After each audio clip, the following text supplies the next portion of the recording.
Hello，Suki 潘欣，Hello，世傑。多謝你嚟我呢個平台訪問。我呢個平台係唔 show you，咁就同你熱下身先，就獨樂樂不如眾樂樂，好記性喎，欣賞自己。欣賞他人。OK，嗱，咁我點解訪問你咧？咁就我認識阿潘欣咧有10年啦。咁其實我睇佢咧就對欖球嗰個堅持啊，同埋嚟講咧就恒常咧做呢個運動，亦都係而家咧今年咧香港嘅欖球女子隊嘅隊長啊。咁就個人都好正能量嘅啊！咁我想訪問佢，即係喺欖球呢個欖球人生，阿 Suki 潘欣就帶俾佢有咩啟發咧嚇？咁你又簡單啲介紹下你自己啊？Hello，咁我叫潘欣啦，咁你叫我潘欣啦，咁其實大家都叫我潘，即係我全名係潘慧欣。咁可能我打欖球上面大家嘅稱呼都係叫我 PY，咁 Suki 就係平時我中學嘅時候嘅師兄或者師姐，我平時啲同學仔都叫我 Suki。咁我幾時開始打欖球咧？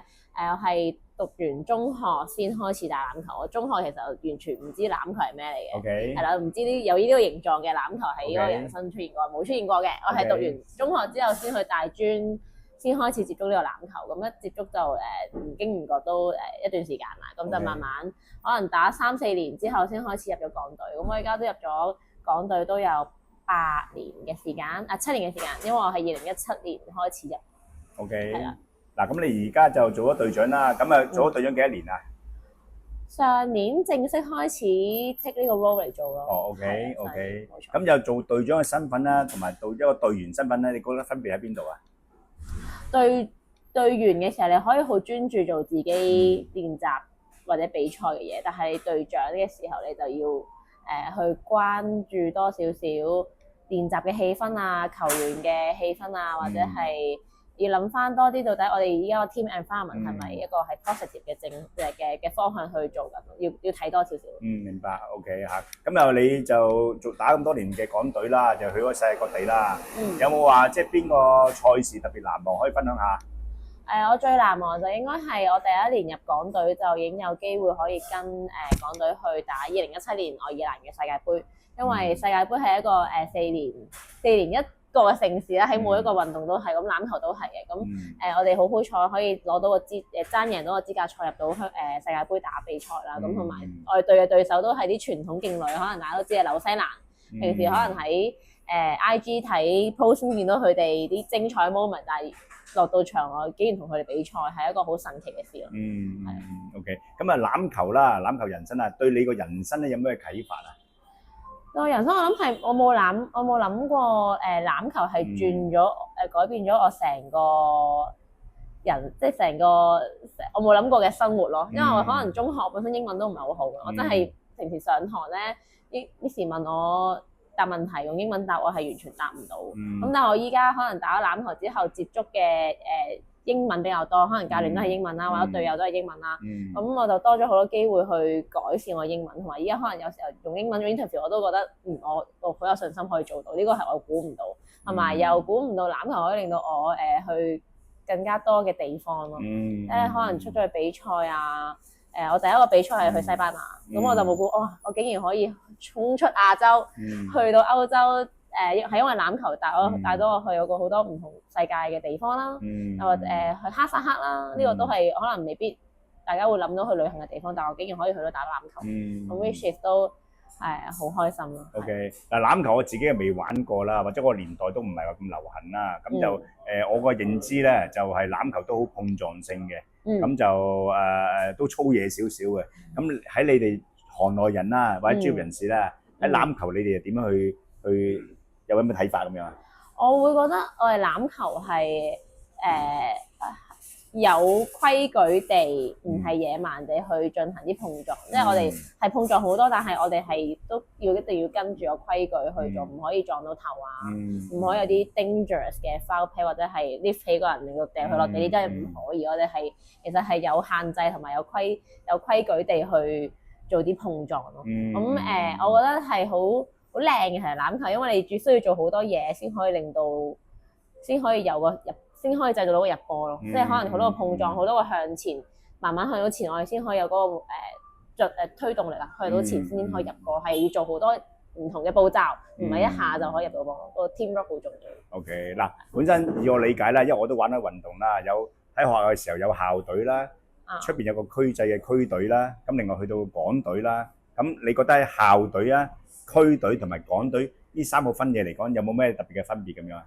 我諗其實校隊同區隊個分別就唔係好大對我嚟講，因為其實大家都係可能當係業餘啊，唔係好 take it serious 啊，或者可能大家都係放工啊，想做下運動或者係放學冇嘢做就嚟練下波咁樣，一個興趣咯。咁但係其實港隊就係一個專業咯。咁練波氣氛就一定比較唔同啲咯。我哋大家都係會每一下都100%去做，想爭取每一個時間去練得最好嗰個嘅成績出嚟。但可能業餘嘅時候，我哋就可能完成咗個半鐘頭練波，我哋之後去食飯啦咁樣，去傾下偈啦，玩下啦。咁呢個都喺港隊都會出現。咁但係我哋可能食嘅嘢就我哋要注重食啲咩，令到自己可以恢復得好啲啊，準備下一次練波啊咁樣。嗱，大部分運動咧都係講體能加技巧啦。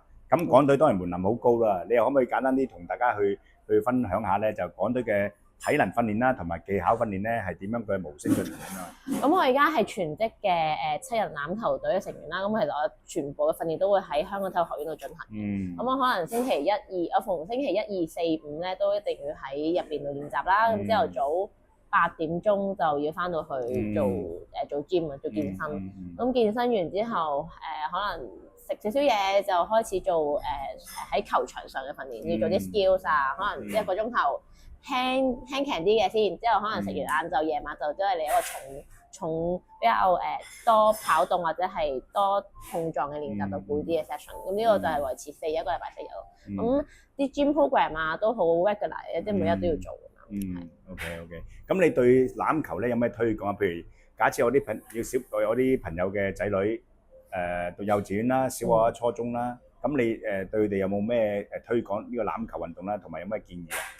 我覺得其實欖球因為真係我覺得係適合每一個人去參加，即係無論你係咩年紀，無論你係咩身形，喺欖球上面咧，一定係會欖球場上面一定揾到你適合打俾你發揮嘅位置咯。即係可能你會覺得好似好多碰撞喎，跑嚟跑去，但係咧我哋一定會係由最初階嘅階段學起，令到你學識點保護自己，先學識點樣保護人哋。係啦，咁我哋有好多唔同嘅階段去學習嘅。咁欖球又可以帶到好多正向嘅思維俾我哋啦。咁其實欖球我哋好碰撞㗎嘛，我哋會 tackle 攬低人哋。咁其實呢樣嘢我諗都教到我嘅，就係就算嗰個人幾大隻，跑緊埋嚟都好，即係可能困難啊，個困難嚟緊，我唔可以退咯。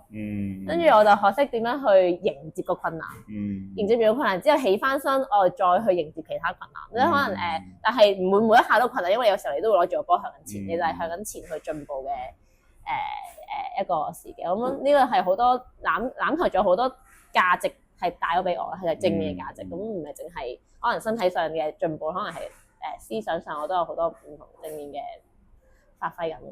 OK， 嗱就我點解阿潘都問我啦，點解會訪問佢啦？因為我識咗佢10零年啦，由佢高中啦到而家出嚟做嘢啦，我同佢有 keep 住聯絡啦。咁就佢就俾我就睇到咧，就欣賞嘅地方咧就係好正能量，同埋嚟講就好樂觀啊。同埋喺欖球嚟講咧，佢又當然係港隊啦。之前嚟講就打過比賽啦，咁就都好堅持做呢個運動啊。咁亦都即係好有陽光啊。咁所以變咗咧，就我呢個平台咧，通常都會臨尾咧會有首歌就送俾你嘅。咁呢首歌咧就我其實就係細選嘅，咁幾啱你嘅。咁首歌咧就我唱出嚟唱一段仔俾你聽下。好。嗱，就呢首歌係 Beyond 嘅《海闊天空》。咁就4個字啦，《海闊天空》嚟形容阿潘欣啦，同埋入邊歌詞咧，我覺得幾啱阿潘欣嘅性格嘅。嗱，我就唱俾你聽啊！